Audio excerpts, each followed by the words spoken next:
Hey y'all, it's Sarah. I've got a couple little quick projects today. I figured if I was going to be doing these, I thought I would share just in case you needed the ideas too. So you can see I have big giant pickle jars all the time. I know it's kind of hard to tell that this is one of the really big, really wide mouth ones. I actually have a couple pickle jars that I'm going to be recycling today. So I want to jump into those and show you a couple things that I'm going to be using.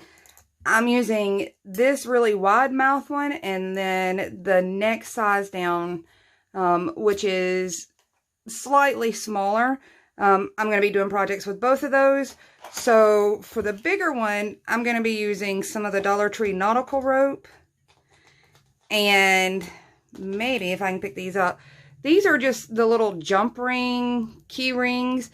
Dollar Tree sells like the little keychain tags in the office supply area. These are just the rings from those. I'm going to be using, for the other one of these plastic sports disc things. But to start with, on this jar, very, very simple. I'm going to try to jump through both of these projects. I'm going to pop this off of here. Woo! It did pop off. So these are really, really simple. I end up with a whole lot of pickle jars. My family are big pickle eaters, so I'm always trying to find ways to use them.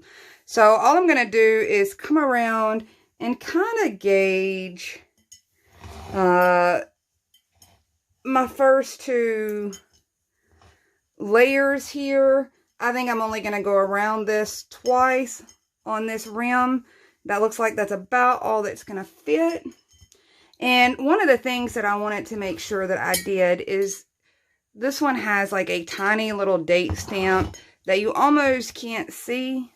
So I want to make sure that if there's a front or back, make sure that you kind of turn that towards the back, which means I want to start my rope on the back side. So all I'm going to do is come in, put a little glue to tack down the start of my rope.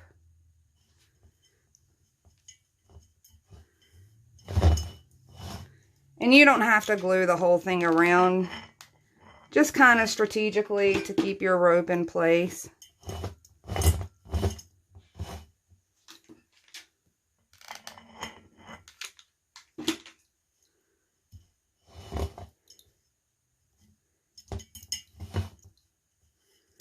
And I'm just going to come back around one more time. This is certainly not the first time pickle jars have been recycled, but since I was doing two at one time and trying to get different looks out of them at the same time, I thought I would share what I was doing. Whoops, glue. So I've made it all the way back around. In this last section, I do want to glue pretty decent. I don't want it to come back off.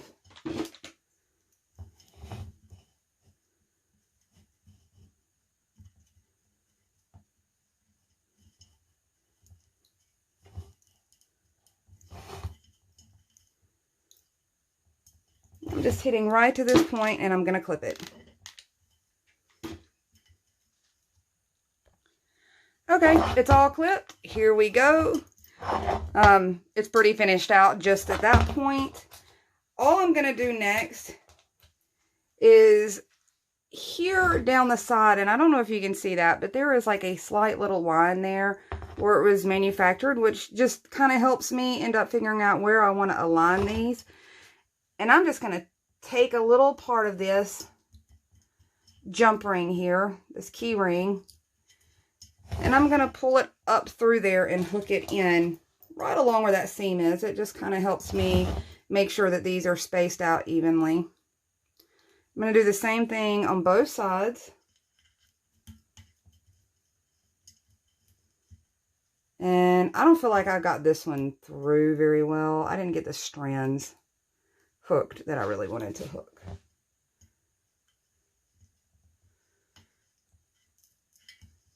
There we go. Now I've got a few more strands hooked in. Okay, so All I'm going to do now is come in and determine how long I want a handle to be. I'm going to just take this, bend it over, and kind of glue that in place around that jump ring. And I'm just going to pinch that together. I'm going to come through and feed it through this other side.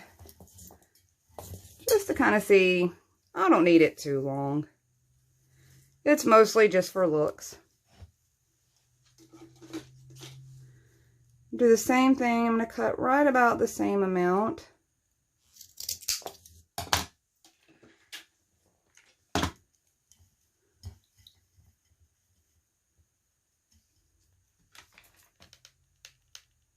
And just glue right along that.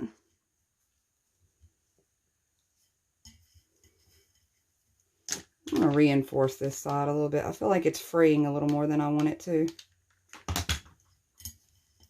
Okay, the last step for me, and you could do this with anything. I wanted to show you.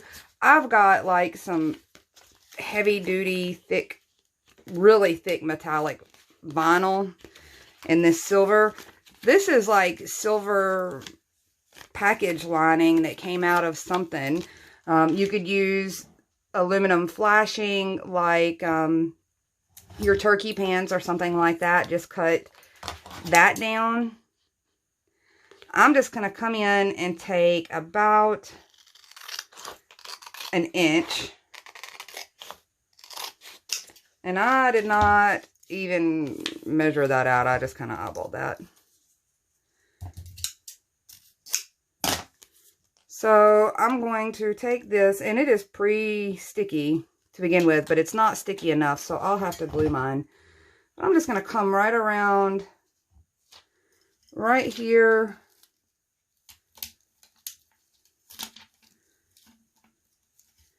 And if I didn't need my turkey pan this week, I'd have probably used the actual aluminum to do this. But I'm just going to wrap this around. And I still did not glue that thing together, or it's fraying faster than the glue will hold it. Let's adapt and overcome and adjust. There we go. Now I've got my little metal flashing kind of there in place. Maybe you can see where that's going, and I don't even need that other half. So I'm going to get this one started. And just to be on the safe side, I'm going to go ahead and do it a little extra glue right down that part. And I'm just going to spin it around and kind of make it look like a metal band. Maybe without burning myself. That would be awesome. And here we go. So, really quick. Now I just have to clean all my fingerprints off of it. But there is a nice little recycled jar for not much energy and effort. And this one is the really wide mouth one, so I can fit like big candles down in these, which I like. So I'm going to set that one to the side and bring the other one in. And just for comparison, you can kind of see this one is skinnier. It has the wide mouth lid, but it's a little skinnier. And I already put one base coat of silver on this. I had plans to do this as a kind of small metal milk jug. And I'm going to have to repaint it now that I've played around. So that's where this has come in. I decided that I wanted to go in and add this. And I want to show you what I went ahead and did, so I didn't catch us on fire while I was showing you guys. So I came in, and you can see I've cut this down to pieces. So I took out the outermost ring here, and you can see it's got these lines, which made it easy to follow, and the innermost ring.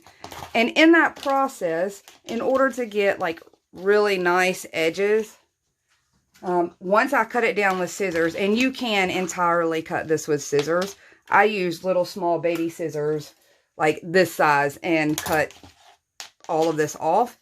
But the other thing I came in and did is I just took one of these torch lighters that Dollar Tree carries. I keep one in my craft room. And I went around and kind of melted that plastic down where maybe I didn't have the straightest of cuts and had like a little wonkiness. I just kind of melted that down. I kept doing it until I got a really, really tight fit to here. And when I say it is a really tight fit, you guys can see it is a super tight fit. And then it threads all the way down. I got this thing fitted so tight. So let me pull this over here awkward to me so I can thread it down on this jug. I'm trying to ride it along the threading that the milk jug itself had. Or the pickle jug. Okay, so after a little awkwardness, there it is on the edge. And you can see now it covers that whole threaded rim.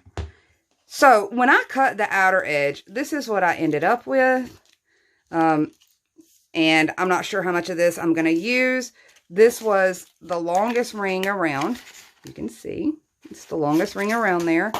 I'm just going to go ahead and cut it in half for myself so I can make it a little easier to size this as my handles.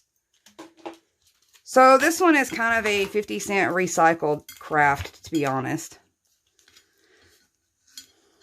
And the fun part's just going to be trying to get this adhered and determining just how long I want these handles. So I'm pretty much thinking I'm going to flip these down. I have to trim a little of this off. This is where an E6000 glue is going to come in handy. Okay, so you can see where I've got a little awkwardness going on here. I've got one side taped down in order to kind of hold those in place while the E6000 takes hold. And I'm going to show you how I did that really quickly. Oh, let me pop that back in place. Hopefully I don't do too much to that side. Thinking that's just going to help push that down some. So I have this other piece. And to give you an idea of how long this ended up being, it's about 6.5 inches to 7 inches.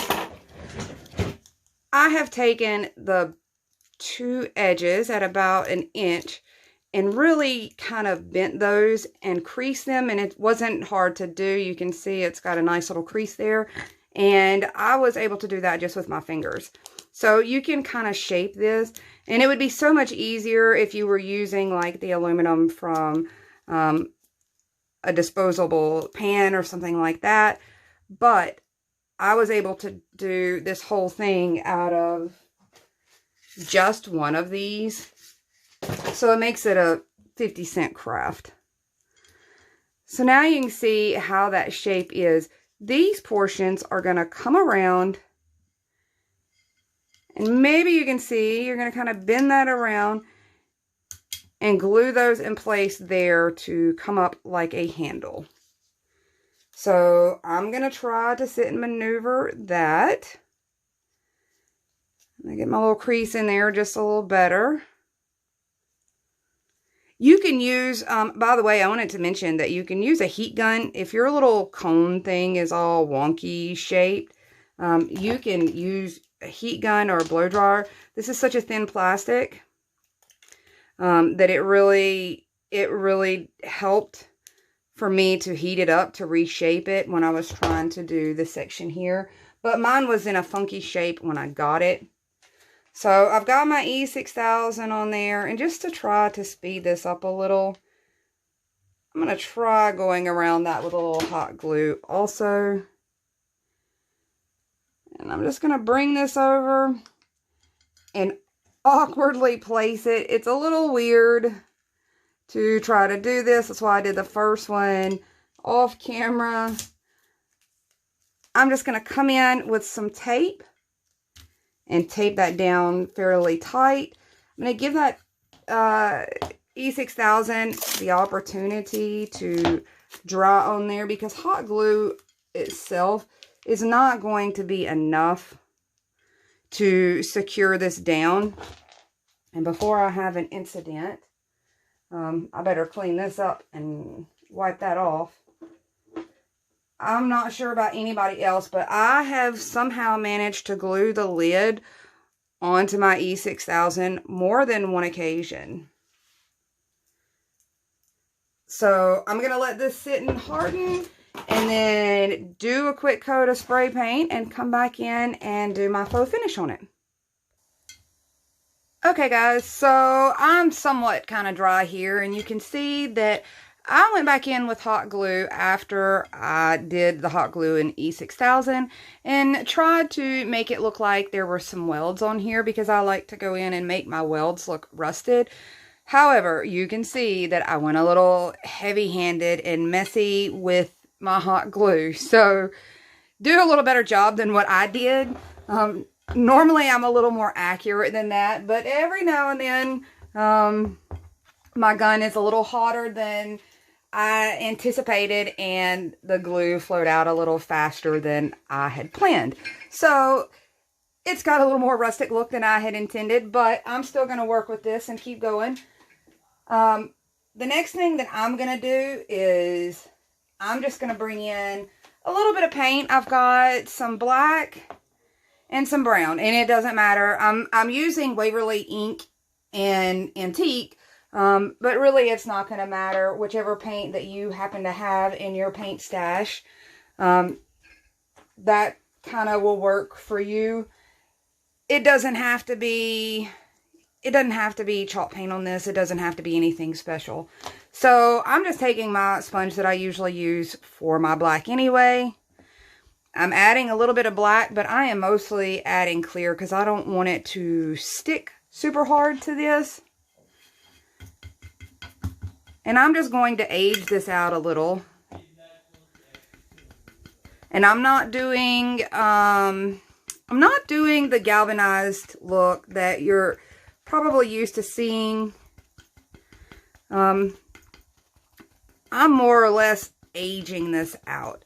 So essentially all I've done is go in and add some color, and then I'm going to take most of that color back away. And this is just going to give it like this grungy old metal look to it. So I'm just going to tap it all around on here. Front and back, all over. And before it has a chance to dry, I want to come back in with a paper towel or a wipe or another sponge that happens to be clean. And I'm going to wipe that back down. And I tend to use kind of a circular pattern so that there's not any up and down lines or anything like that. And you can kind of see what that is doing. It's giving it this grimy, grungy, old, dirty metal look. And I'm just going to continue to do that all the way around the entire piece, top, edges, the entire thing. So I have finished grunging out my metal. You can kind of see it's dirty and grungy and aged, and really looks like it's been sitting out in the elements for a long time. So all I'm going to do now is come in with a sponge paint brush. This is just the cheap little Dollar Tree ones. And I'm going to hit some of these edges. And you can go as crazy on this as you want to. If you check out any of my windmill videos, they really have more detail on getting some more technical rust kind of looks, I guess, so to speak. So I'm just going to go around this entire thing, tap all of the edges that I would naturally feel like I would see rust on. I don't want to leave too much paint sitting there. It'll take forever to dry.